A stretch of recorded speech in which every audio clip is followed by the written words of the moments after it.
हाँ भाई, सारा ने प्यार भरी राम राम। उम्मीद करूँ सारा बढ़िया होगा, मस्त होगा, बिंदास होगा। तो फटाफट आ जाओ फिर, सारे के सारे भावी सरकारी नौकरी वालों। आज अपन है वो राजस्थान का भूगोल है वो शुरू कर रहे हैं। ठीक है, तो कोई भी अगर ताने डाउट हुए, आराम से कुछ पूछना हुए तो शुरुआत का महीने पूछ लियो, फिर मैं क्लास स्टार्ट करूंगा।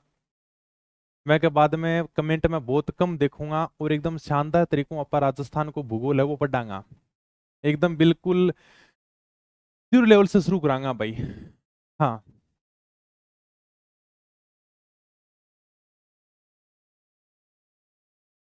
ओके, कमेंट कर दे बड़ी।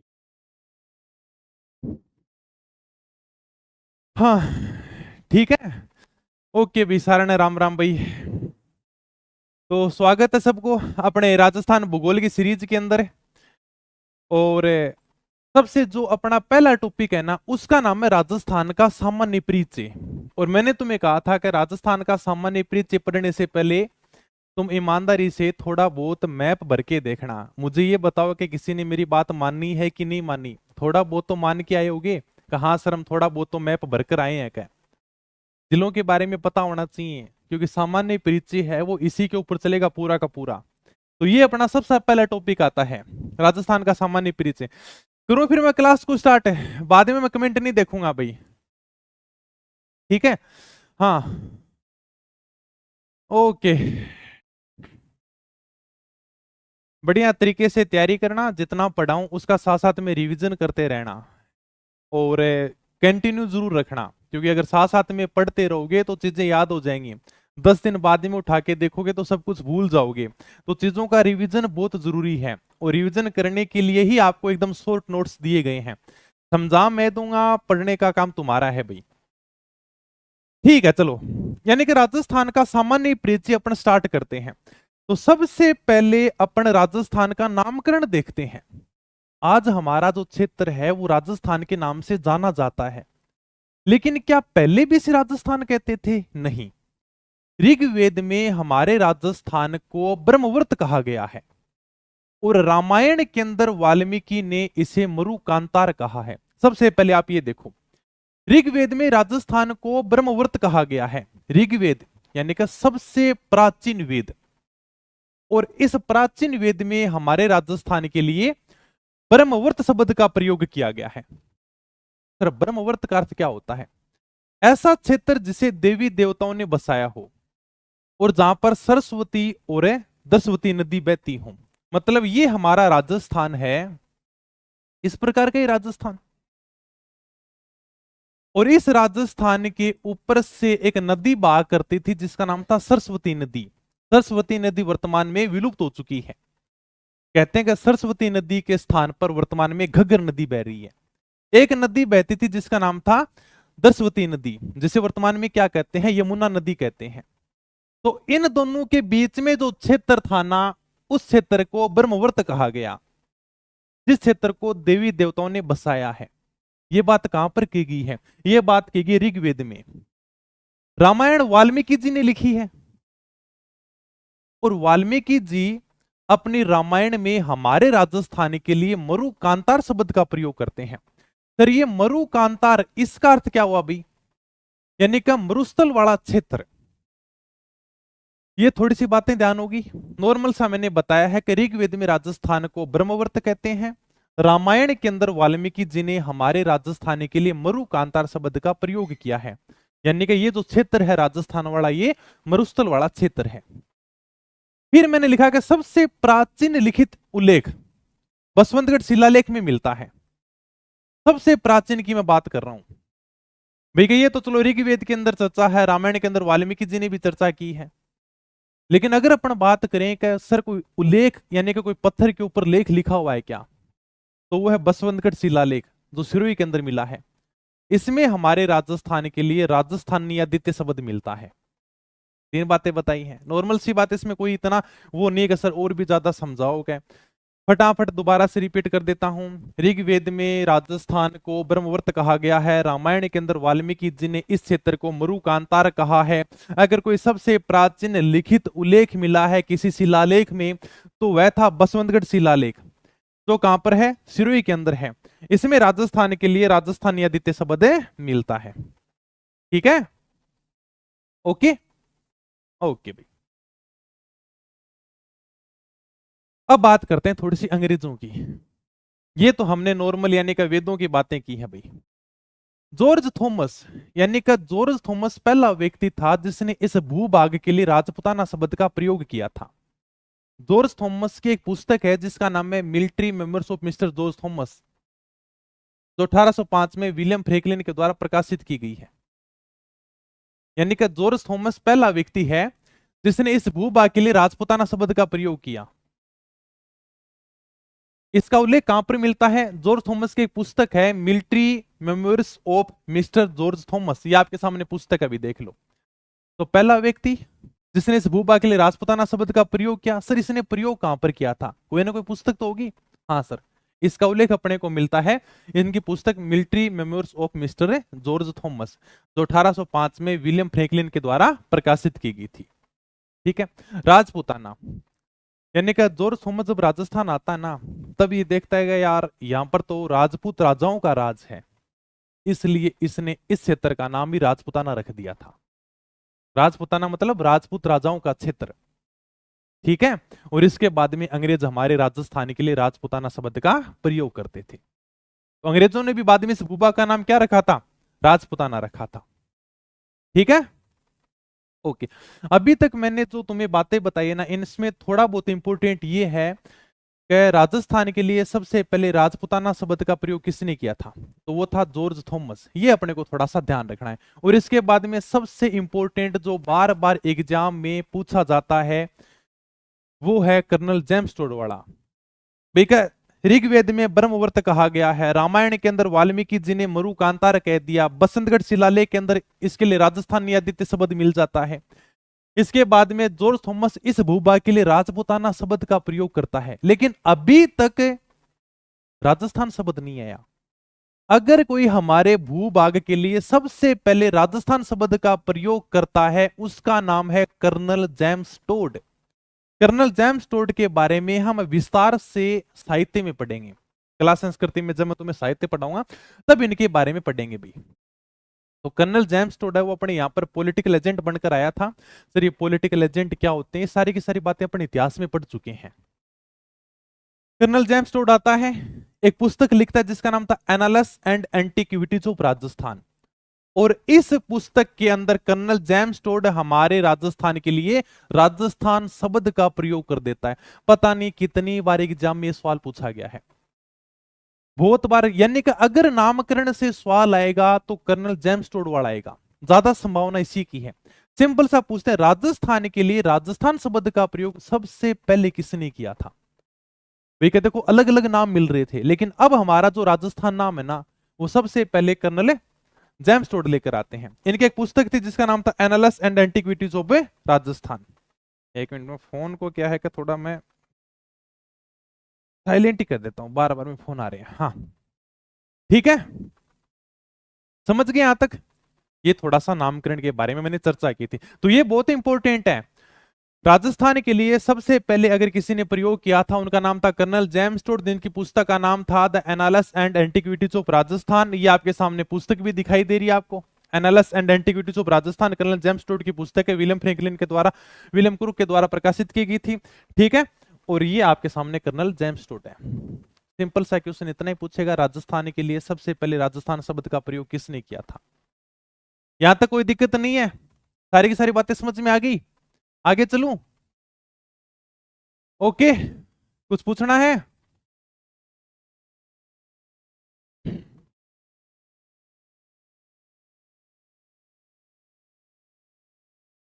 हाँ ठीक है भाई, चलो भाई ठीक है, आ जाओ आगे। अब अपन देख लेते हैं राजस्थान की स्थिति कि हमारा जो राजस्थान है वो विश्व में कहां पर है, एशिया महाद्वीप में कहां पर है, भारत में कौन सी दिशा में है।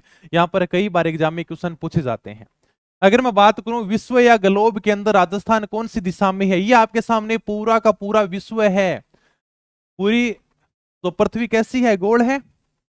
ओके सर, तो विश्व का डायग्राम इसी प्रकार से दिया तुम्हारे सामने। ये विश्व के अंदर ये दिशा होगी उत्तर, ये होगी दक्षिण, ये दिशा होगी पूर्व और ये हो गया पश्चिम। इसके अंदर यहां पर अपना राजस्थान स्थित है। तो मुझे ये बताओ कि ये कौन सी दिशा के अंदर स्थित है अभी राजस्थान?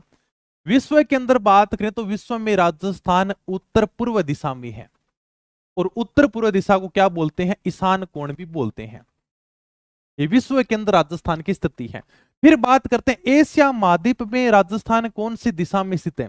यह आपके सामने जो फोटो दिखाई दे रही है ये पूरा का पूरा क्या एशिया महाद्वीप है। यहां पर अपना भारत है, इधर चीन है, ठीक है। तो ये आपको पूरा का पूरा एशिया महाद्वीप दिखाई दे रहा है, और इसके अंदर ये भारत है, भारत में ये आपका क्या है? राजस्थान है। तो राजस्थान के लिए बताओ कौन सी स्थिति है?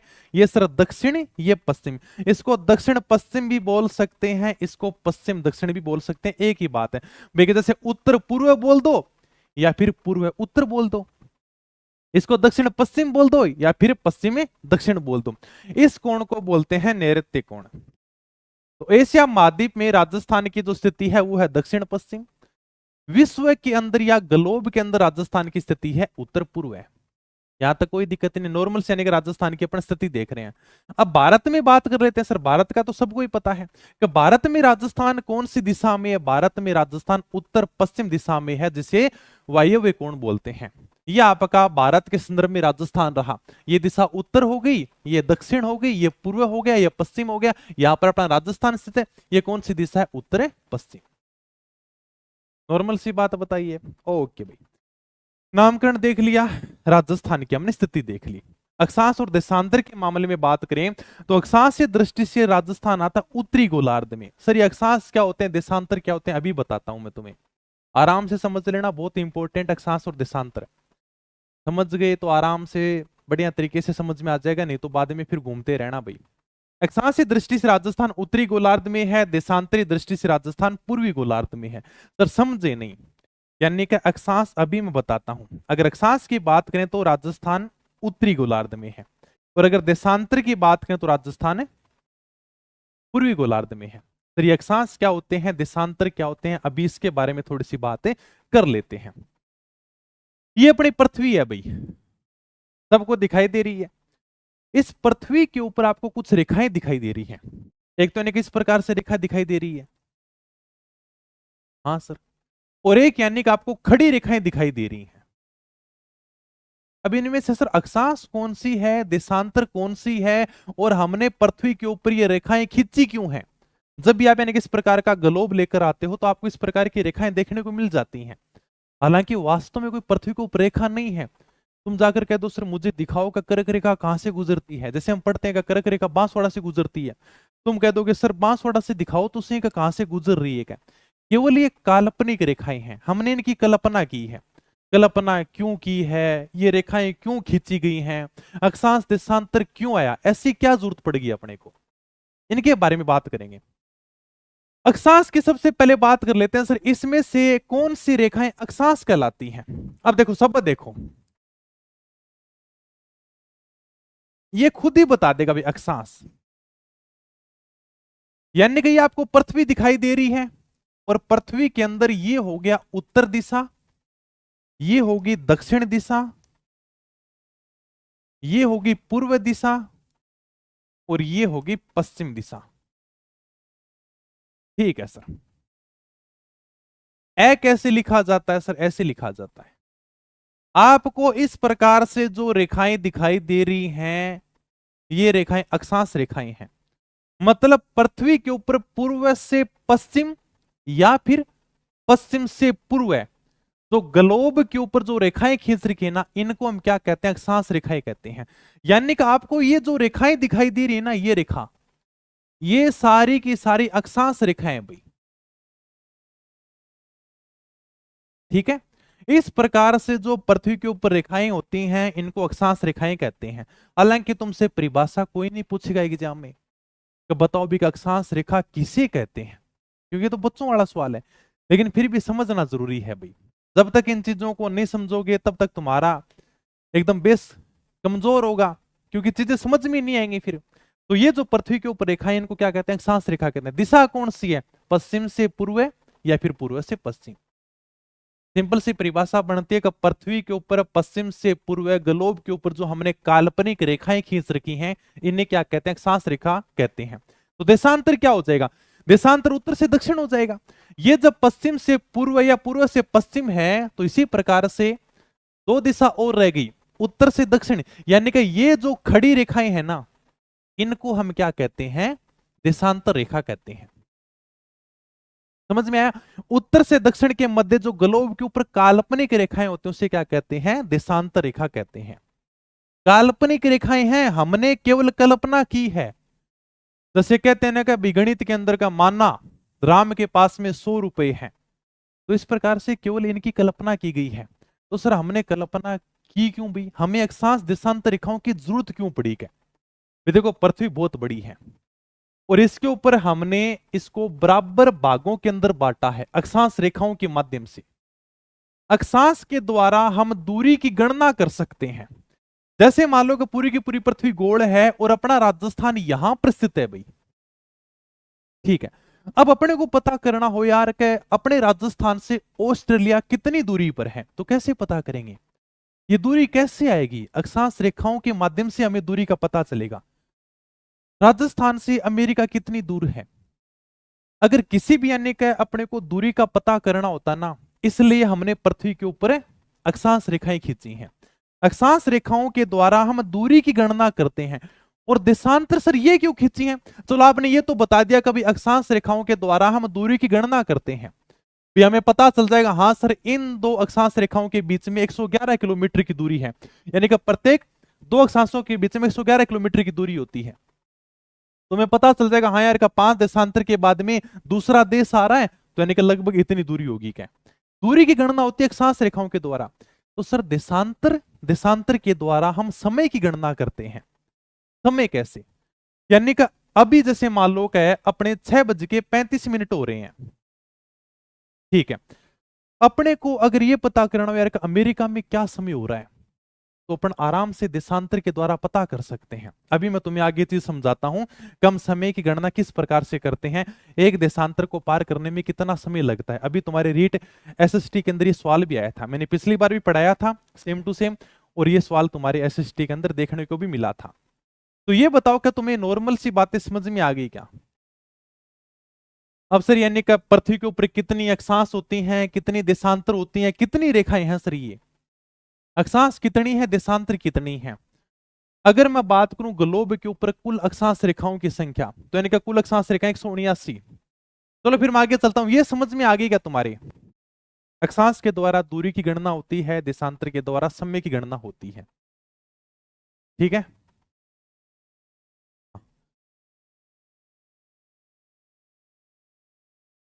अरे ठीक है रे, ये सर्कल ये ठीक है, ठीक है भाई। नॉर्मल से, हालांकि परिभाषा तुमसे कोई नहीं पूछेगा एग्जाम में, केवल समझाने के लिए अक्षांश रेखा कौन सी होती है, देशांतर कौन सी होती है। तुम्हारे सामने पूरा का पूरा ग्लोब है, ये पृथ्वी के ऊपर जो ये रेखा खींच रखी है सारी की सारी क्या अक्षांश हैं। इस प्रकार से जो तुम्हारे सामने खड़ी रेखा वो सारी की सारी क्या है, देशांतर रेखा है। सर ये पृथ्वी के ऊपर कितनी है, अक्षांश कितनी है, ये थोड़ा सा ध्यान रखना। ग्लोब के ऊपर कुल अक्षांश रेखाओं की संख्या 179 है, समझो इस बात को। यानी कि ये आपको जो पूरी की पूरी पृथ्वी दिख रही है, आपको जो पूरा का पूरा ग्लोब दिख रहा है ना, इसके ऊपर कुल अक्षांश रेखाओं की संख्या 179 है। अगर आप इस प्रकार से काउंट करोगे ना, 1 2 3 4 5 6 7, इस प्रकार से 8 9 10 11, ये तो मैंने छोटा सा चित्र लिया है। अगर इस प्रकार से हम काउंट करते हैं तो पूरी पृथ्वी के ऊपर कुल अक्षांश रेखाओं की संख्या 179 है। ग्लोब पर कुल अक्षांशों की संख्या 181 है। सर ये नहीं समझे, आपने बताया कि अक्षांश रेखाओं की संख्या 179 है, कुल अक्षांशों की संख्या 181 है। इसका क्या मतलब हुआ? ये देखो, आपको पूरी की पूरी पृथ्वी दिखाई दे रही है, इसके अंदर मान लो कि मैं इस प्रकार से अक्षांश रेखाएं खींचता जाता हूं भाई, खींच रहा हूं मैं, कोई दिक्कत नहीं है। आप देखोगे धीरे धीरे जो लाइन है ना अक्षांश रेखा वाली, ये धीरे धीरे कम हो रही है, बिल्कुल कम हो रही है सर। यानी कि यहां पर देखो ज्यादा बड़ी थी, यहां पर और भी कम होगी, और यानी कि धीरे धीरे इस प्रकार से कम होगी। एक पॉइंट ऐसा आएगा जहां पर यानी कि मैं अक्षांश रेखा खींच नहीं पाऊंगा, मुझे इस प्रकार से केवल एक छोटा सा पॉइंट लगाना पड़ेगा। ये है तो अक्षांश रेखा, लेकिन वास्तव में ये रेखा नहीं है। इसलिए कहते हैं अगर अक्षांशों की संख्या की बात करें ना, एक तो ये ऊपर पॉइंट लग जाएगा, यहां पर लग जाएगा एक पॉइंट ऐसा, और एक पॉइंट नीचे लग जाएगा, तो कितने हो गए? 2 पॉइंट हो गए। एक तो ये रहा सर, यानी कि वास्तव में रेखा तो नहीं है, लेकिन है तो अक्षांश ही, एक ही हो जाएगा। यानी अगर इन दोनों को काउंट करें तब कहते हैं कुल अक्षांशों की संख्या, तब आते हैं 181। ठीक है, ग्लोब के ऊपर आपको कितनी अक्षांश रेखाएं दिख रही हैं सर? 179। अगर अक्षांशों की बात कर दी कि वास्तव में कितने अक्षांश हैं, सारे के सारे कुल अक्षांश के, कुल अक्षांशों की संख्या की बात करें तब यानी कि 2 पॉइंट भी काउंट किए जाएंगे, तब संख्या हो जाती है 181। 179 के अंदर 2 मैंने जोड़ दिए, 181 हो गया। तो अक्षांश वाला समझ में आ गया। यानी कि पूर्व से पश्चिम ग्लोब के ऊपर जो काल्पनिक रेखाएं खींची जाती हैं उन्हें क्या कहते हैं? अक्षांश कहते हैं। अक्षांश के द्वारा हमें दूरी की गणना करनी होती है, यानी कि कौन सा देश है, कौन सा स्थान है, कितनी दूरी के ऊपर है, ये हमें कैसे पता चलेगा? अक्षांश के द्वारा ही पता चलेगा। पूरी अगर पृथ्वी के अंदर बात करें तो यानी कि कुल अक्षांश रेखा 179 है, लेकिन जब पूछ ले अक्षांशों की संख्या, तब यानी कि ये 2 पॉइंट भी आपको काउंट करने पड़ेंगे, तब कुल अक्षांशों की संख्या हो जाएगी 181। अक्षांश वाला एकदम यानी कि डाउट पूरा क्लियर है। अब बात करते हैं देशांतर। सर ये आपके सामने जो खड़ी लाइनें दिखाई दे रही है ना, ये सारे के सारे क्या है? देशांतर हैं। ये सर कितने होते हैं? इनका कोई चक्कर नहीं है, यानी कि लाइन तो पूरी की पूरी खींचनी पड़ेगी आपको। पूरी की पूरी पृथ्वी कैसे होती है सर? पूरी पृथ्वी गोल होती है भाई। थोड़ी बहुत आपने मैथ पढ़ी है? नहीं पढ़ी तो कोई ना, मैं समझा देता हूं। ये जो अपना कोण होता है ना, ये कोण होता है 90 डिग्री का। ठीक है, फिर यानी कि जो एक कोण और जोड़ दो इसमें, ये कोण भी कितना हो जाएगा? 90 डिग्री का हो जाएगा। फिर इसी प्रकार से एक कोण और जोड़ दो, ये कोण हो जाएगा 90 डिग्री का, और ये कोण जोड़ दो, ये कोण भी कितना होता है? 90 डिग्री का होता है। मतलब अगर आप किसी गोल चीज को लोगे ना, तो उसके अंदर पूरा 360 डिग्री होता है। 90 डिग्री 90 डिग्री 90 डिग्री 90 डिग्री, कितना हो गया? 360 डिग्री का। पूरी पृथ्वी क्या है? गोल है। तो यानी कि इसी प्रकार से रेखाएं खींचनी है। तो पूरी पृथ्वी के ऊपर कुल देशांतर कितने हैं? पूरी पृथ्वी के ऊपर कुल देशांतर 360 है भाई, समझ गए? दो अक्षांशों के बीच में दूरी कितनी? 111.13 किलोमीटर है। अभी रीट एसएसटी के अंदर पूछा गया सवाल है, ये मैंने पिछली बार भी पढ़ाया था, अभी दोबारा बता रहा हूं। ये सवाल आया था भाई, दो अक्षांशों के बीच में दूरी कितनी है? भाई आपको ये अक्षांश दिखाई दे रहे हैं सर, एक अक्षांश तो ये रहा, आपको तो बहुत पास पास में दिखाई दे रहे होंगे।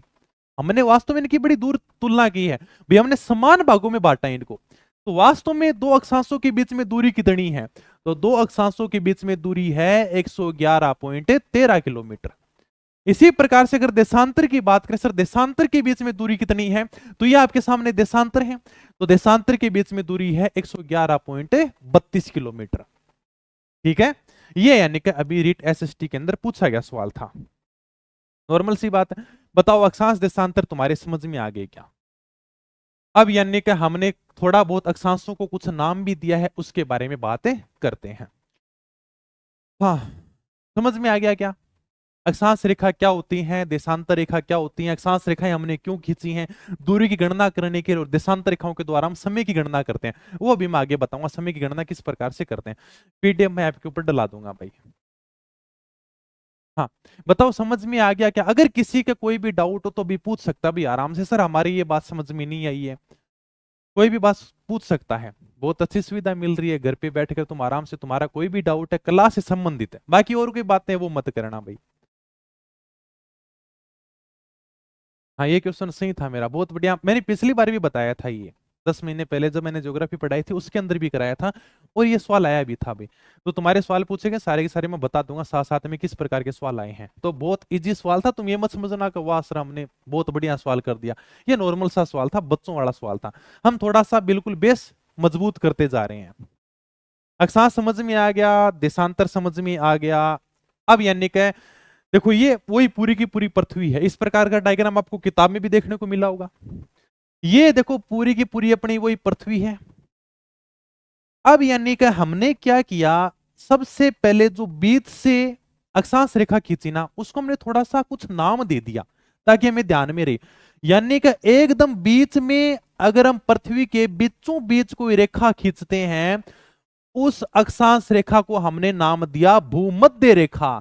भू का अर्थ होता है धरती यानी कि पृथ्वी, और इसको बीच में से काटने वाली जो रेखा है उसका नाम क्या है? भूमध्य रेखा, जिसे क्या कहते हैं? विषुवत रेखा भी कहते हैं।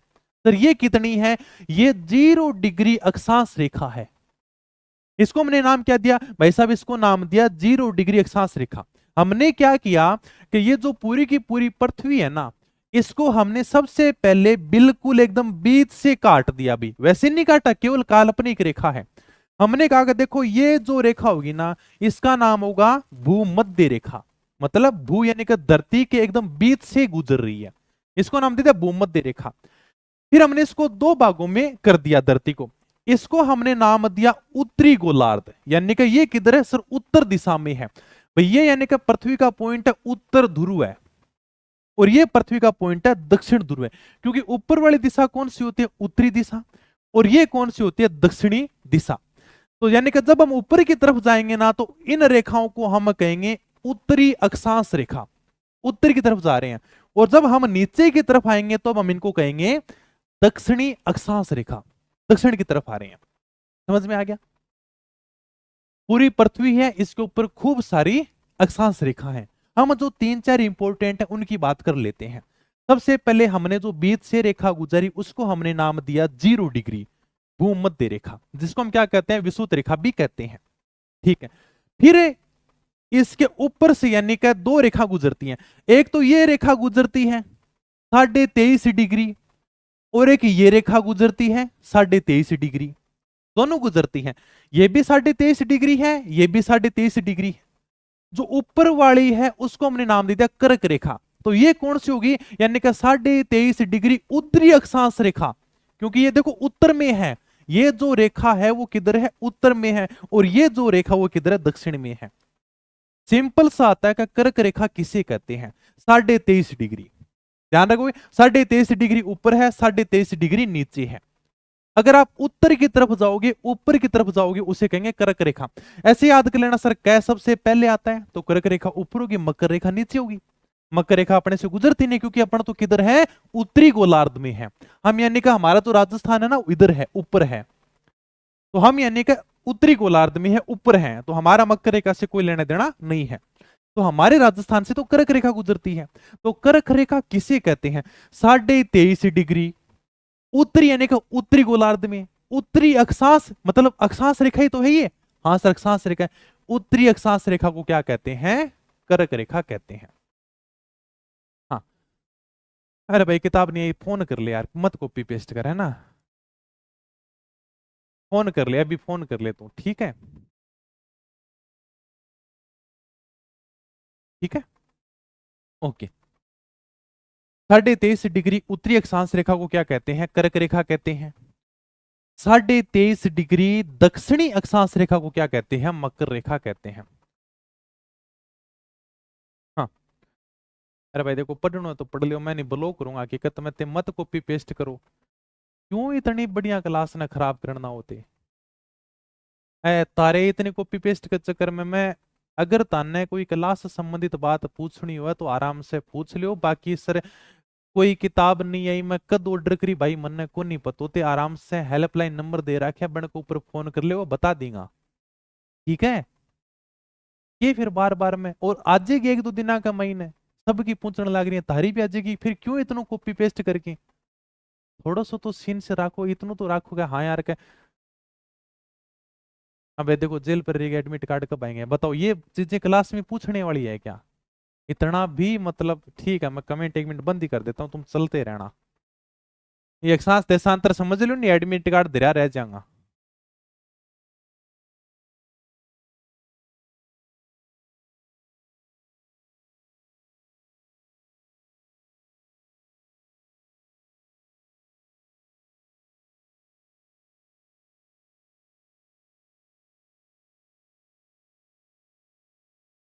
चलता रहो, तुम्हारी कमेंट चलने दो, एक कर्क रेखा मकर रेखा चलती रहेंगे।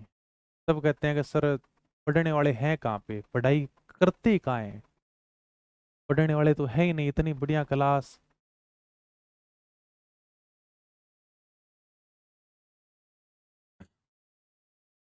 अरे भाई वो मैं बड़ली शिलालेख की बात नहीं कर रहा, मैं ये कह रहा हूँ कि सबसे पहले अगर कोई लिखित उल्लेख मिला ना राजस्थान के लिए, वो था बसंतगढ़ शिलालेख।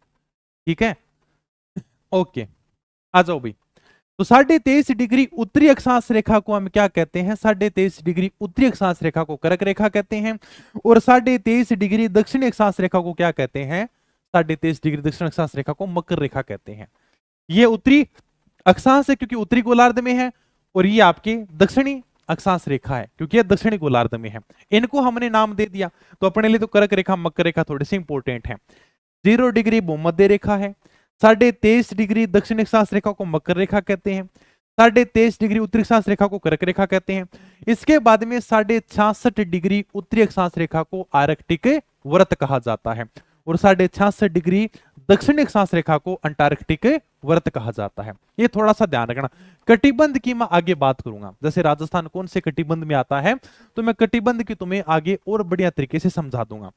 भी सीधी सी बात यह है कि कर्क रेखा और मकर रेखा के बीच में जो भी यानी कि देश आते हैं ना, उनको हमने किस में रखा है, उष्ण कटिबंध में रखा है, और यहां पर सबसे ज्यादा जैव विविधता पाई जाती है। जैव विविधता का मतलब है सबसे ज्यादा पेड़ पौधे पानी यहीं पर पाया जाता है, यानी कि इस उष्ण कटिबंध में पाया जाता है। क्यों?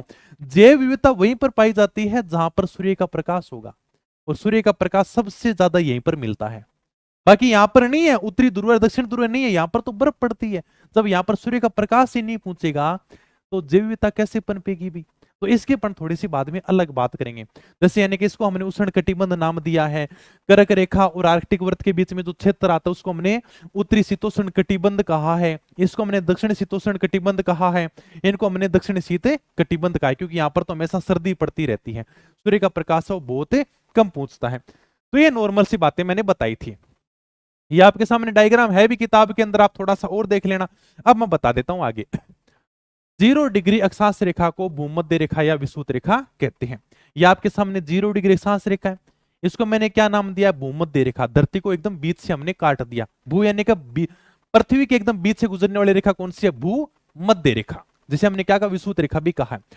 0 डिग्री देशांतर रेखा को ग्रीनविच रेखा या प्रधान मध्याह्न रेखा भी कहा जाता है। ये भी अभी आगे समझाता हूं कि सर ग्रीनविच रेखा कौन सी है, यानी कि अभी मैं दिखाई देता हूं, लिया होगा शायद मैंने, ये देखो, यानी कि वो तो मैंने केवल अक्षांश बताया था। अगर इस प्रकार से 0 डिग्री अक्षांश रेखा गुजरती, उससे तो हमने नाम दिया भूमध्य रेखा। लेकिन अगर इस प्रकार से 0 डिग्री देशांतर रेखा गुजरती है, उसको हमने क्या कहा, ग्रीनविच रेखा। ठीक है, यानी कि प्रधान मध्याह्न रेखा।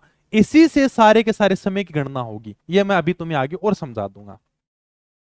ठीक है, 1 डिग्री देशांतर को पार करने में 4 मिनट का समय लगता है। सर क्या है, देखो, यानी कि ये होगी अपनी 0 डिग्री देशांतर रेखा। ठीक है, अब यानी कि इसके आगे खूब सारे देशांतर हैं भाई। एक देशांतर ये है, दूसरा देशांतर ये है, तीसरा देशांतर ये है। पृथ्वी के ऊपर 360 देशांतर हैं। अगर आप यानी कि एक देशांतर को पार करते हो तो एक देशांतर को पार करने में 4 मिनट का समय लगेगा। इसी से समय की गणना होती है। क्योंकि अगर जैसे बात करें ना भाई, अपने भारत की जो अपने 82.5 डिग्री है देशांतर रेखा, इससे यानी कि भारत के समय की गणना की गई है, इसलिए पूरे भारत का समय एक ही है। ये तो समय एक ही है ना, वो सब यानी कि देशांतर रेखाओं के कारण है। बाकी कहीं पर सूर्य पहले उदय होता है, सूर्यास्त बाद में होता है, समय का वैसे डिफरेंस है। लेकिन हमने क्या किया, देशांतर रेखाओं के द्वारा पूरे भारत का समय एक कर दिया, और देशांतर के द्वारा ही हम समय की गणना करते हैं। 1 डिग्री देशांतर को पार करने में कितना समय लगता है, 4 मिनट का समय लगता है। अगर आप 1 डिग्री देशांतर को पार करोगे, जैसे मान लो कि आप यानी कि 0 डिग्री देशांतर रेखा के ऊपर हो, जिसे हम क्या कहते हैं, ग्रीनविच रेखा कहते हैं। इसके बाद में आपके सामने 1 डिग्री देशांतर रेखा है, फिर यानी कि 2 डिग्री देशांतर रेखा है, फिर यानी कि 3 डिग्री देशांतर रेखा है। तो 1 डिग्री देशांतर रेखा को पार करोगे तो 4 मिनट का समय लगेगा, दूसरी को पार करोगे फिर 4 मिनट का समय लगेगा, फिर यानी कि पार करोगे तो 4 मिनट का समय लगेगा। अभी यानी कि रीट एसएसटी के अंदर जो सवाल आया था वो सवाल मैं तुम्हें दिखाता हूं। ये अपने रीट 2025 के अंदर सवाल पूछा गया था कि यदि 15 डिग्री पूर्वी देशांतर के ऊपर कोई स्थान है, वहां पर सुबह के 10 बजे हैं, तो 75 डिग्री पूर्वी देशांतर के ऊपर स्थान है, वहां पर कितना समय होगा? ये मुझे फटाफट तुम करके बताओ। बहुत इजी सवाल आया था, ये मैंने पिछली बार भी समझाया था। देखो ये यानी कि पूरी की पूरी पृथ्वी है। मैं थोड़ा सा पृथ्वी वाला मैप ले लेता हूं, बहुत बढ़िया तरीके से समझाता हूं। सवाल क्या था अभी देखो तुम।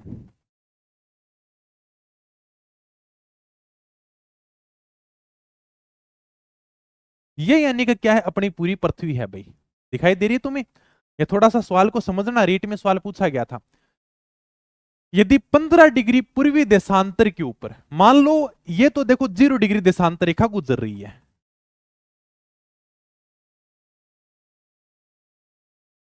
ठीक है। फिर क्या कह रहा है कि 15 डिग्री पूर्वी देशांतर रेखा, यहीं पर कर लेता हूं मैं, थोड़ा सा उदाहरण देके समझाता हूं। ये अपनी जो रेखा है ना, ये कौन सी है? 15 डिग्री पूर्वी देशांतर रेखा है। और ये कह रहा है कि 15 डिग्री पूर्वी देशांतर रेखा के ऊपर सुबह के 10 बज रहे हैं भाई, यानी कि यहां पर समय हो रहा है 10 बजे, और वो भी यानी कि सुबह के, क्योंकि देशांतर के द्वारा हम समय की गणना करते हैं। अभी पता चलेगा कि समय की गणना कैसे करते हैं। 15 डिग्री देशांतर के ऊपर सुबह के 10 बजे हुए हैं, उसी समय 75 डिग्री पूर्वी देशांतर के ऊपर क्या समय होगा? यानी कि ये 15 डिग्री देशांतर रेखा होगी, और यहां पर मान लेते हैं थोड़ी सी आगे, यानी कि कौन सी रेखा है? 75 डिग्री पूर्वी देशांतर रेखा है। अब देखो पूरे विश्व में समय अलग अलग है। जैसे मान लो कि अभी अपने शाम हो रहा है, तो किसी देश में सुबह भी हो रही होगी, किसी में रात हो रही होगी, किसी में दोपहर हो रही होगी, क्योंकि सभी का समय अलग अलग है। पूरी पृथ्वी का समय अलग अलग है। तो समय जो अलग अलग है ना, वो सब यानी कि देशांतर के द्वारा हमने निर्धारित किया है। और देशांतर के द्वारा आज हम यहां पर बैठे बैठे बता सकते हैं कि अमेरिका में अभी क्या समय होगा, ऑस्ट्रेलिया में अभी क्या समय होगा गैस, क्योंकि ये देशांतर के द्वारा ही हम समय की गणना करते हैं। सवाल क्या था? 15 डिग्री पूर्वी देशांतर के ऊपर अगर सुबह के 10 बज रहे हैं, आपको 75 डिग्री पूर्वी देशांतर के ऊपर जाना है। कितना डिफरेंस है सर? 15 डिग्री का समय हमें दे रखा है, 75 डिग्री यानी कि देशांतर का समय हमें पूछ रहा है। दोनों के बीच में कितना अंतर है सर? दोनों के बीच में 60 डिग्री देशांतर का अंतर है। अगर आप 15 डिग्री के ऊपर हो तो आपको 75 डिग्री देशांतर तक चल के जाना है, और इनके बीच में 60 डिग्री देशांतर का अंतर है। यानी कि 75 में से 15 घटाओगे कितना आएगा सर? 60 डिग्री आएगा। मुझे बताओ कि एक देशांतर को पार करने में कितना समय लगता है? सर एक देशांतर को पार करने में 4 मिनट का समय लगता है। तो 60 देशांतर को पार करने में कितना समय लगेगा सर? 4 से गुणा कर दो। 60 इंटू 4 कितने हो गए? 240 मिनट। ये तो 240 मिनट हुए हैं। कितने घंटे हो गए सर? 60 मिनट का 1 घंटा होता है, तो 240 में 4 घंटे हो गए भाई। सिंपल सी बात थी एकदम। अगर 15 डिग्री देशांतर के ऊपर 10 बजे हैं, तो 75 डिग्री देशांतर के ऊपर 4 घंटे आगे चले जाओ। इधर जब भी हम जाते हैं ना आगे पूर्वी देशांतर की तरफ, तब यानी कि हमेशा समय में बढ़ोतरी होगी, और इधर जाते हैं तो समय में कमी होगी। इसलिए अपन कहते हैं कि अमेरिका अपने से समय में पीछे है, क्योंकि उधर समय में कमी होती है, ठीक है, और इधर आने का समय थोड़ा आगे चलता है। अगर यहां पर 10 बज रहे हैं तो 4 घंटे जोड़ दो। 10 के अंदर अगर 4 घंटे जोड़ोगे तो दोपहर के 2 बज जाएंगे भाई। ये आपका राइट आंसर था। रीट एसएसटी के अंदर पूछा गया सवाल था, ठीक है। इसीलिए मैंने बताया था कि 1 डिग्री देशांतर को पार करने में 4 मिनट का समय लगता है। अब अगली बार तुम्हें मान लो कुछ भी दे दे, यहां पर 15 की जगह 20 दे दे, यहां पर 75 की जगह 80 दे दे, क्या फर्क पड़ता है? क्योंकि ये तो मैथ वाला नॉर्मल सा सवाल पूछेगा। अगर तुम्हें ये पता है कि 1 डिग्री देशांतर को पार करने में 4 मिनट का समय लगता है, तो तुम कोई भी सवाल आराम से हल कर सकते हो, ठीक है। ये नॉर्मल सी सारी बातें मैंने बताई दी। ओके सर, ये मैंने सवाल ले ही लिया। भारत की जो मानक समय रेखा ना, अब देखो पूरे भारत में वैसे तो समय अलग अलग है, किसी में यानी कि सूर्यास्त जल्दी हो जाता है, किसी में थोड़ा लेट होता है, लेकिन हम देखते हैं कि पूरे भारत का समय एक ही है। तो हमने उस समय को कहां से निर्धारित किया? भी हमने पूरे भारत का समय निर्धारित किया है 82.5 डिग्री पूर्वी देशांतर रेखा से। यानी कि यहां से हमने पूरे भारत का समय निर्धारित किया है कभी, यानी इस देशांतर रेखा के ऊपर जो समय होगा ना, वह समय पूरे भारत का माना जाएगा। इसलिए आप यानी कि किसी को भी फोन करके पूछ लो, अगर कोई अरुणाचल प्रदेश में बैठा उसको समय करके पूछोगे यही समय बताएगा, अगर कोई राजस्थान में बैठा है तो वही समय बताएगा। लेकिन यानी कि उसका सूर्यास्त जल्दी होता अपना लेट होता है, हालांकि डिफरेंस मिलेगा लेकिन समय एक मिलता है, क्योंकि हमने जो समय की गणना की है वो 82.5 डिग्री पूर्वी देशांतर रेखा से की है। तो भारत की मानक समय रेखा मतलब इंडियन स्टैंडर्ड टाइम।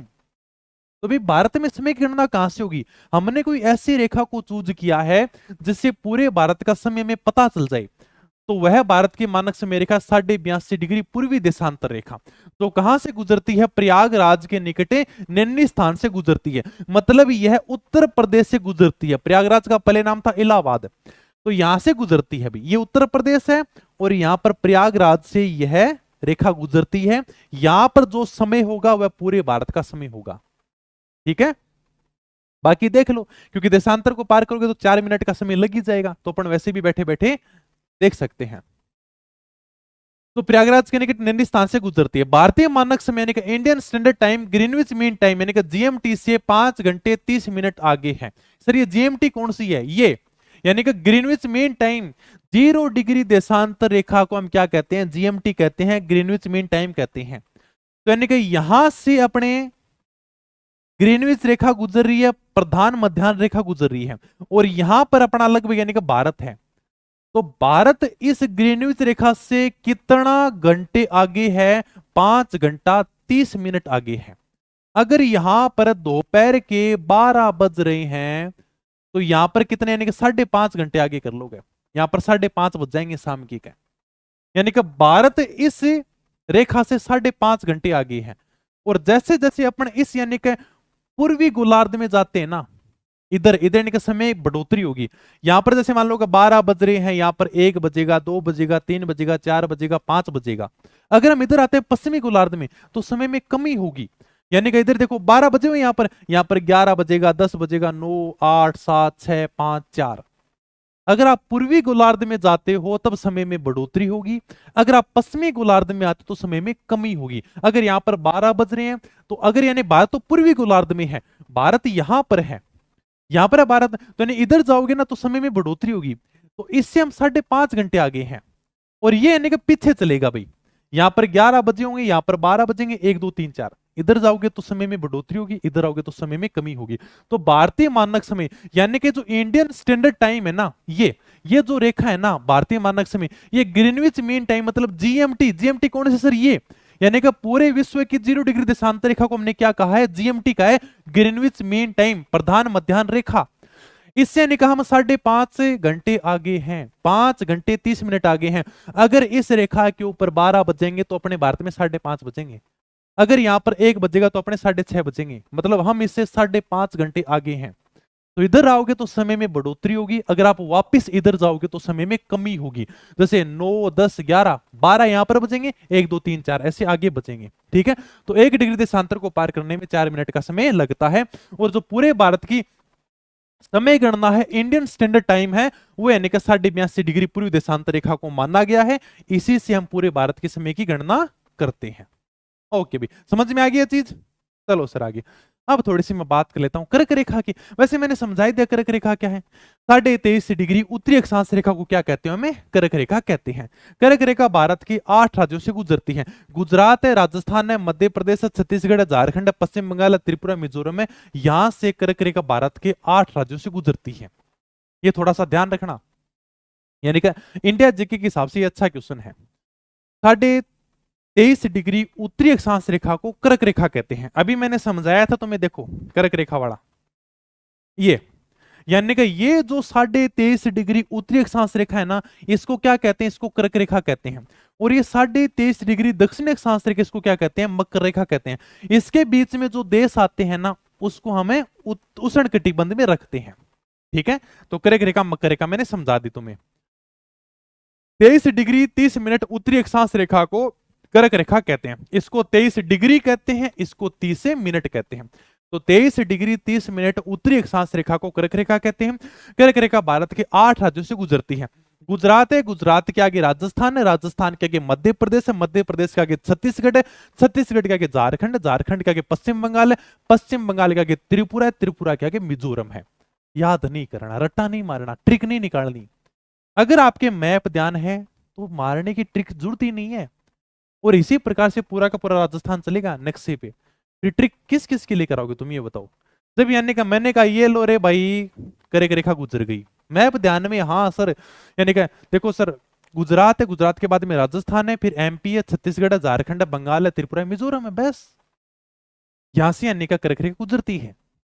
ये केवल काल्पनिक रेखा तो राजस्थान से गुजरती है। अगर मैं बात करूं कि करक रेखा की सबसे ज्यादा लंबाई कहां पर है, तो सबसे ज्यादा लंबाई है मध्य प्रदेश में, यानी कि मध्य प्रदेश के तो बिल्कुल बीचों बीच गुजर रही है, ये मध्य प्रदेश रहा। तो करक रेखा की सबसे ज्यादा लंबाई है मध्य प्रदेश में और सबसे कम है राजस्थान में। अब देखो यहां पर तुम थोड़ा सा कंफ्यूज होगे, कुछ किताबों के अंदर करक रेखा की सबसे कम लंबाई राजस्थान में भी देखने को मिलती है, लेकिन अगर मैं बात करूं एनसीईआरटी की किताबों में ऐसा कुछ नहीं है।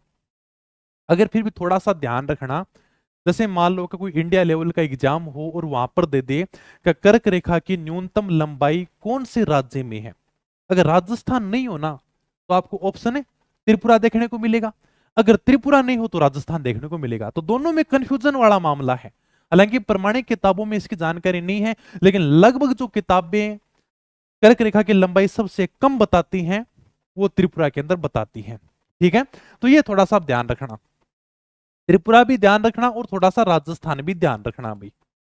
ओके, दोनों का ध्यान रखना। हालांकि ऑप्शन में तुम्हें एक ही मिलेगा, या तो त्रिपुरा मिलेगा या फिर राजस्थान मिलेगा, दोनों नहीं देगा तुम्हें, दोनों साथ में नहीं देगा। तो सर्वाधिक लंबाई मध्य प्रदेश में, सबसे कम कहां पर है, त्रिपुरा के अंदर है। ओके, ठीक है सर, आ जाओ भाई। राजस्थान में कर्क रेखा की लंबाई कितनी है अभी, 26 किलोमीटर है। यानी कि राजस्थान में कर्क रेखा कितने किलोमीटर तक गुजरती है, 26 किलोमीटर गुजरती है। बांसवाड़ा के तो बिल्कुल बीचों बीच से गुजरती है, यानी कि बांसवाड़ा के कुशलगढ़ तहसील से गुजरती है और डूंगरपुर के थोड़ा सा टच करके गुजरती है चीखली गांव से। ये पूरा का पूरा राजस्थान है। थोड़ा सा मैंने मैप में दक्षिणी राजस्थान लिया है और यहां से राजस्थान में कर्क रेखा गुजर रही है। कर्क रेखा बांसवाड़ा के देखो बीचों बीच ही गुजर रही है भाई, बांसवाड़ा के कुशलगढ़ तहसील से गुजरती है और डूंगरपुर के चीखली गांव से होकर गुजरती है। रख लोगे ध्यान में, कर्क रेखा की राजस्थान में लंबाई कितनी है, 26 किलोमीटर है। ठीक है, ओके। तो राजस्थान में कर्क रेखा की लंबाई 26 किलोमीटर है, बांसवाड़ा के बीच से गुजरती है, कुशलगढ़ तहसील से और डूंगरपुर के चीखली गांव से होकर राजस्थान में कर्क रेखा गुजरती है। ओके, ठीक है, आ जाओ भी। अब थोड़ा सा इंपॉर्टेंट पॉइंट और आ गया, यानी कि सूर्य कभी कर्क रेखा के ऊपर चमकेगा, कभी सूर्य मकर रेखा के ऊपर चमकेगा, यानी कि दिन रात वाला, ये क्या है सर। सबसे अच्छा मैं उदाहरण देके समझाता हूं। सबसे पहले ये फोटो देखो आप, ये आपको पृथ्वी दिखाई दे रही है और ये आपको बीच में सूर्य दिखाई दे रहा है। ठीक है, होता क्या है कि पृथ्वी सूर्य के चारों ओर चक्कर लगाती है और उसे एक चक्कर लगाने में 365 दिन लग जाते हैं, मतलब पूरा एक साल लग जाता है।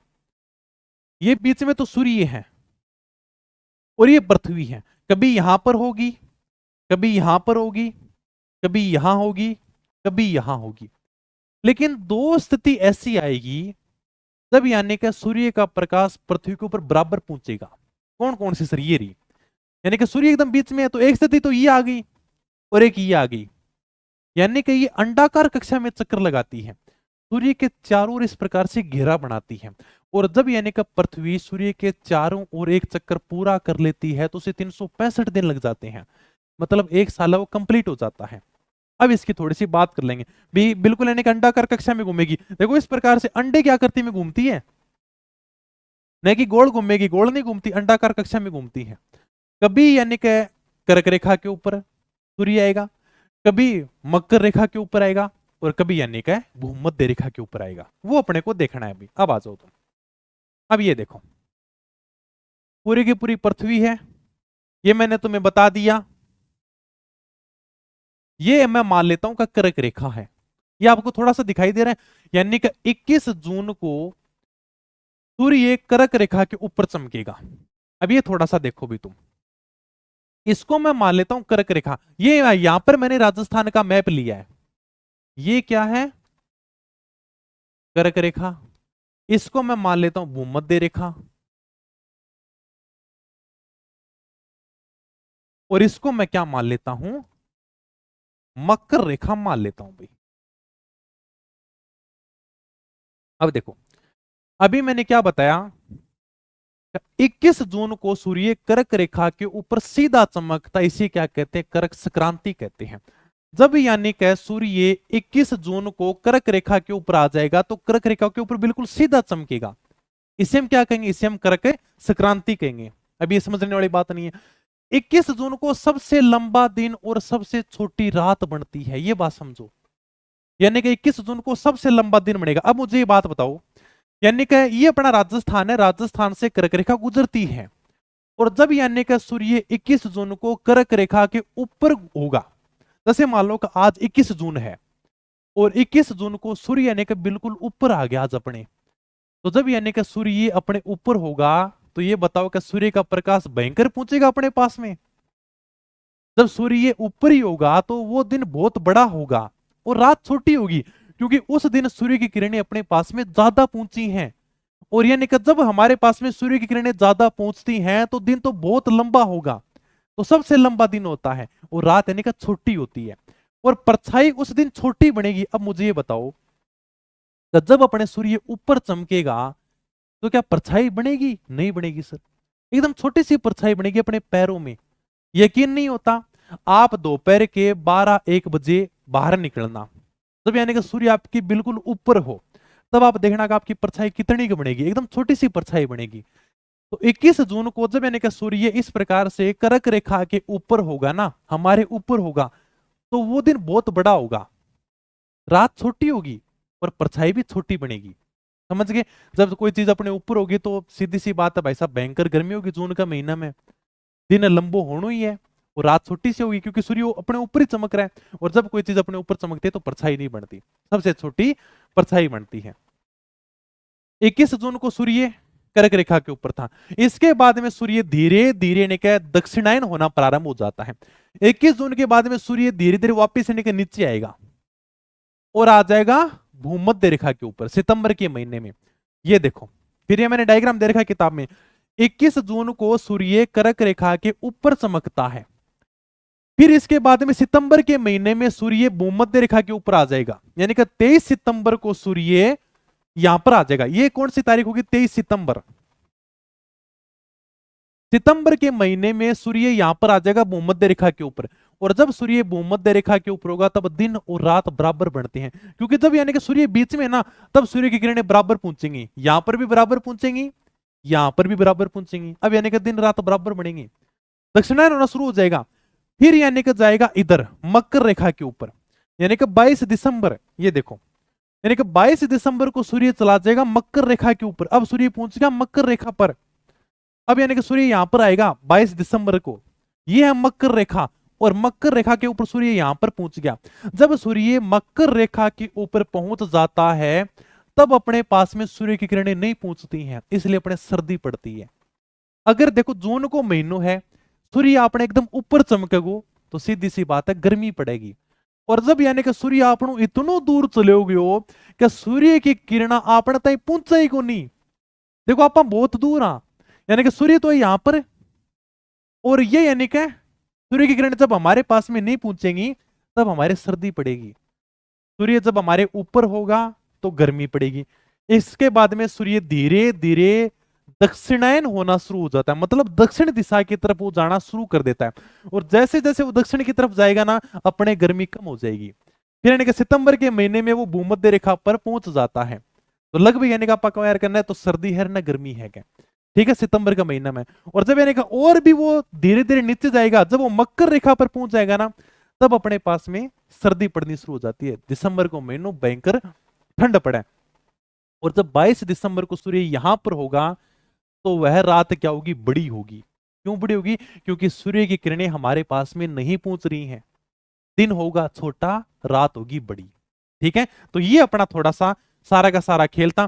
फिर यानी कि देखो 22 दिसंबर को यहां पर पहुंच गया, इसके बाद में मकर रेखा के बाद में दोबारा से सूर्य ऊपर उठेगा, दोबारा से सूर्य ऊपर आना शुरू हो जाएगा और फिर यानी कि मार्च के महीने में वापस भूमध्य रेखा के ऊपर आ जाएगा। तो वही मार्च का महीना न तो गर्मी न सर्दी, बराबर को सो है, और फिर यानी कि धीरे धीरे वापिस यानी कि जून के महीने में ऊपर आ जाएगा, फिर वही भयंकर गर्मी। ये पूरा का पूरा खेल होता है। इस प्रकार से यानी कि प्रक्रिया चलती रहती है। तो ये डायग्राम देख लो, 21 जून को सूर्य कर्क रेखा के ऊपर होगा, 21 मार्च और 23 सितंबर को सूर्य भूमध्य रेखा के ऊपर होगा, 22 दिसंबर को सूर्य मकर रेखा के ऊपर होगा। ठीक है, तो 21 जून को सबसे लंबा दिन होता है, सबसे छोटी रात होती है, वह सबसे छोटी परछाई बनती है। इसके बाद में सूर्य धीरे धीरे दक्षिणायन होना प्रारंभ हो जाता है, मतलब बाद में धीरे धीरे सूर्य दक्षिण दिशा की तरफ जाना शुरू कर देता है। ये मैंने समझाया था डायग्राम के माध्यम से। तब सूर्य कर्क रेखा के ऊपर होगा, ये देखो डायग्राम भी दे रखा है मैंने, किताब की फोटो है सीधी सीधी। ये यहाँ पर कर्क रेखा गुजर रही है अपने राजस्थान से, यानी कि बिल्कुल बांसवाड़ा के बीच से गुजर रही है कर्क रेखा, और कर्क रेखा के ऊपर है सूर्य। तो जब यानी कि सूर्य कर्क रेखा के ऊपर होगा, तब सूर्य की किरणों का सर्वाधिक सीधापन या लंबवत कहां पर होगा? बांसवाड़ा में होगा। सूर्य की किरणें बिल्कुल सीधी कहां पर पड़ेंगी? भी ये अपना पूरा का पूरा राजस्थान है। और ये बताओ कि जब सूर्य 21 जून को कर्क रेखा के ऊपर है, तो यानी कि सीधी किरणें कहां पर पड़ेंगी? एकदम यानी कि लंबवत, मतलब 90 डिग्री के कोण पर एकदम सीधी, एकदम सीधी किरणें कहां पर पड़ेंगी? भाई का कर्क रेखा के ऊपर है सूर्य, और कर्क रेखा कहां से गुजर रही है? सर बांसवाड़ा से गुजर रही है। कर्क रेखा बांसवाड़ा से गुजर रही है, कर्क रेखा के ऊपर है सूर्य, तो बांसवाड़ा वाले के तो बिल्कुल एकदम सिर के ऊपर गर्मी पड़ेगी क्या? ठीक है, तो सूर्य की किरणों का सर्वाधिक सीधापन कह देगा या लंबवत कह देगा, तो कहां पर है? बांसवाड़ा में। यहां पर सूर्य की किरणें बिल्कुल सीधी पड़ेंगी भाई, बांसवाड़ा में। लेकिन गंगानगर बैठा है दूर ही दूर, तो यहां पर सूर्य की किरणें सीधी तो नहीं पड़ेंगी, लेकिन तिरछी तिरछी तो जाएंगे भी। तिरछी निगाहों से तो सूर्य गंगानगर वालों को जरूर देखेगा। जैसे जैसे आप यानी कि बांसवाड़ा से गंगानगर की तरफ जाओगे ना, वैसे वैसे सीधापन तो कम होता जाएगा और सूर्य की किरणों का तिरछापन है वो बढ़ता जाएगा। एक तो जैसे मान लो कि मैं सूर्य हूं और यानी कि मेरे नीचे बिल्कुल एकदम बांसवाड़ा है, तो मैं इसको एकदम सीधा देख रहा हूं, हाँ यार क्या। और फिर उधर यानी कि गंगानगर वाले हैं, तो मैं उनको ऐसे देखूंगा, तिरछा तिरछा देखूंगा, है ना, बिल्कुल सीधा तो देख ही नहीं पाऊंगा भाई, सीधा तो मैं यहीं पर देख पाऊंगा। और फिर अगर मुझे मेरी किरणें उधर पहुंचानी है गंगानगर की तरफ, तो मैं ऐसे देखूंगा, तिरछी तिरछी पहुंचा पाऊंगा। तो ये थोड़ा सा ध्यान रखना, सूर्य की किरणों का सीधापन बांसवाड़ा में, और जैसे जैसे आप यानी कि बांसवाड़ा से गंगानगर की तरफ जाओगे ना, तो सीधापन घटता जाएगा। यानी कि फिर जैसे मान लो बांसवाड़ा से आगे उदयपुर है, तो मैं उसको थोड़ा सा और सीधा देखूंगा, फिर जैसे आगे भीलवाड़ा तो मैं ऐसे देखूंगा, फिर यानी कि जैसे और भी आगे बीकानेर तो मैं उसको ऐसे देखूंगा और भी तिरछा देखूंगा, मतलब तिरछापन बढ़ता जाएगा और मेरा सीधापन है वो घटता जाएगा। ये बहुत एकदम आसान सी बात है। सूर्य की किरणों का सीधा सर्वाधिक तिरछापन कहां पर होगा? गंगानगर में। सबसे ज्यादा तिरछी किरणें कहां पर पड़ेंगी? गंगानगर में पड़ेंगे। ये फिर मैंने नीचे नोट लगा कर लिखा है, अगर आप बांसवाड़ा से गंगानगर की तरफ जाओगे ना, तो सूर्य की किरणों का तिरछापन बढ़ेगा। यानी कि ऐसे जाओगे ना, तो देखो सूर्य की किरणों का तिरछापन है वो बढ़ता जाएगा, सूर्य का तिरछापन, और ये सूर्य का सीधापन, और सीधापन है वो घटता जाएगा, तिरछापन है वो बढ़ता जाएगा। ठीक है, अब थोड़ी सी मकर रेखा की बात कर लेते हैं, फिर आज अपन इतना ही पढ़ेंगे। हाँ, समझ में आया? बताओ, समझ में आ गया? Okay sir. अब थोड़ी सी बात कर लेते हैं मकर रेखा की। मकर रेखा तुम्हारी कंप्लीट ही है कि 23.5 डिग्री दक्षिण अक्षांश रेखा को क्या कहते हैं? मकर रेखा कहते हैं, नॉर्मल सी बात है।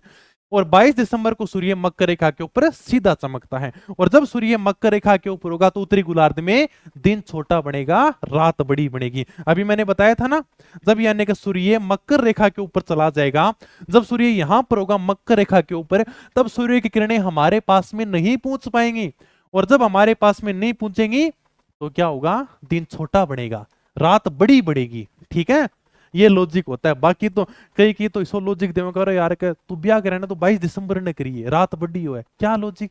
इस चीज का क्या लेना देना? अरे तुम ये तो समझते हो कि 22 दिसंबर को रात बड़ी क्यों होती है, तो किसी को कुछ नहीं पता। 22 दिसंबर फिर आसंगा, और हाँ हाँ यार का 22 दिसंबर को करना के शादी का, ये समझो कि 22 दिसंबर को रात बड़ी क्यों होती है, ठीक है, दिन छोटा क्यों होता है। ओके, तो जब यानी कि सूर्य मकर, अब कोई पूछे तो कहना का भाई साहब सूर्य मकर रेखा के ऊपर चलो जावे और सूर्य की किरण अपने ताई को नहीं पहुंचे, तो अपने तय को नहीं पूछेंगे तो रात बड़ी अपना आप ही होगी क्या। Okay sir.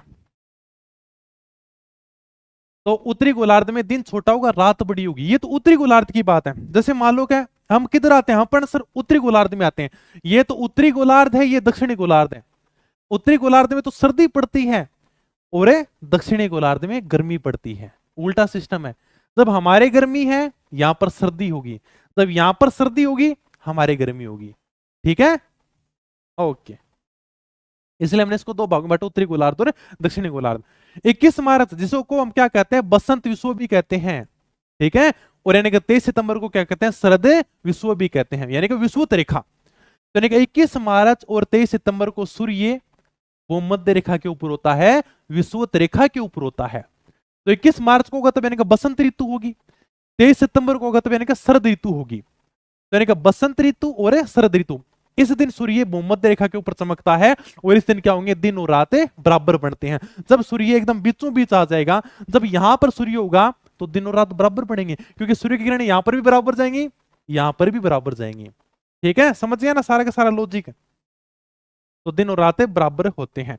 ये लो भाई, तो आज अपन इतना ही पढ़ेंगे। तो नॉर्मल सा जो अपन ने राजस्थान का सामान्य परिचय है वो कंप्लीट किया है, जिसके अंदर हमने राजस्थान का नामकरण भी देखा है, राजस्थान की स्थिति भी देखी है, और इसके बाद में हमने अक्षांश और देशांतर के बारे में चर्चा की है। जहां से भी मैंने बताया था कि महीने भर पहले जो तुम्हारा रीट का एग्जाम हुआ था उसमें यानी कि इसी आज वाली क्लास से 2 सवाल पूछे गए हैं। तो 2 सवाल बहुत बड़ी बात होती है इसी क्लास से, तो इसको तुम कम मत समझना।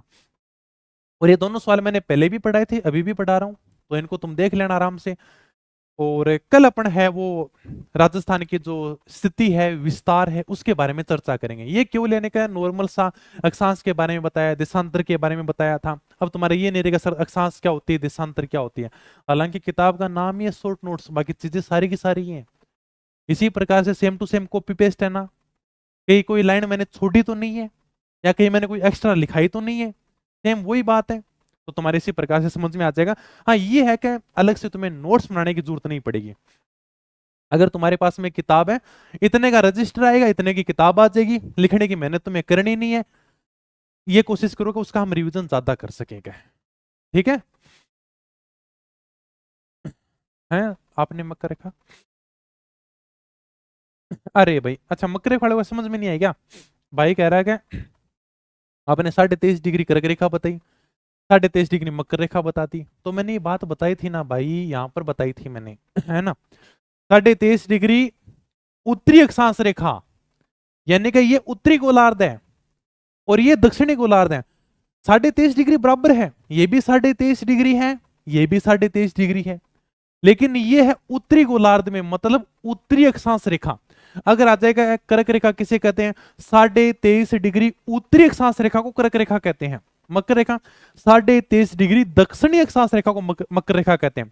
ये दक्षिणी गोलार्ध में है ये मकर रेखा, ये उत्तरी गोलार्ध में है ये कर्क रेखा। सर हम कहां पर हैं, अपन उत्तरी गोलार्ध में हैं। अब समझ में आया कि अक्षांश की दृष्टि से राजस्थान कहां पर है, अक्षांश के मामले में राजस्थान उत्तरी गोलार्ध में है। यानी कि हमने इसको 0 डिग्री भूमध्य रेखा में खींच दिया और ये अपना भारत रहा, तो हम किधर हुए, अपन उत्तरी गोलार्ध में हुए, अपन दक्षिणी गोलार्ध में नहीं है। दक्षिणी गोलार्ध ये है, हम कहां पर हैं, उत्तरी गोलार्ध में है।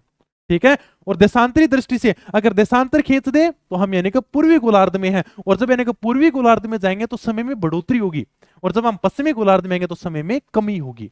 ठीक है, अब ये समझ में आएगा, अक्षांशीय दृष्टि से हम उत्तरी गोलार्ध में हैं और देशांतरी दृष्टि से हम पूर्वी गोलार्ध में हैं। अब बताओ और कुछ पूछना है।